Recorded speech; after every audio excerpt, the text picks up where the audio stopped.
मिरजेत 5 पिस्तूल 5 जिवंत काडतुसे जप्त, दोघांना अटक।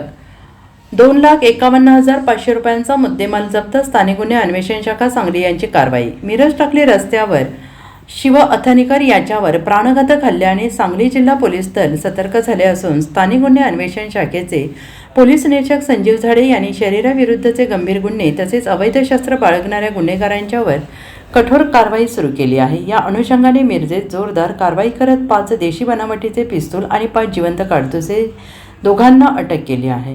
अश्विन संजय माळी वय वर्ष 26 राहणार माळीनगर कडेगाव, अमन उर्फ मोहिद्दीन बशीर गोडत वय वर्ष 26 राहणार टाकळी रोड मिरज असे अटक केलेल्या आरोपींची नावे आहेत।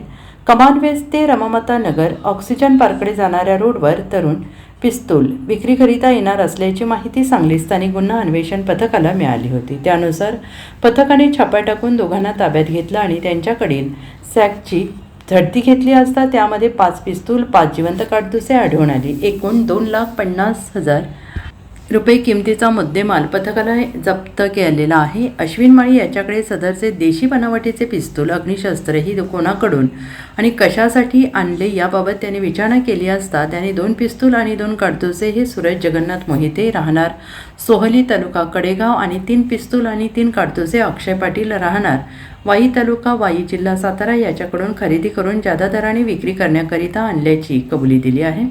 मिरज शहर पोलीस अधिक तपास करत आहेत। ही कारवाई जिल्हा पोलीस अधीक्षक तुषार दोशी, अप्पर पोलीस अधीक्षक कल्पना बारवकर यांच्या मार्गदर्शनाखाली पोलीस निरीक्षक संजीव झाडे, अमोल ऐदाळे, सोमनाथ गुंडे, अमसिद्ध खोत, सिद्धर बागडी, अनंत कुडाळकर यांच्यासह पथकाने केली आहे। Bureau report SPN Marathi Miraj.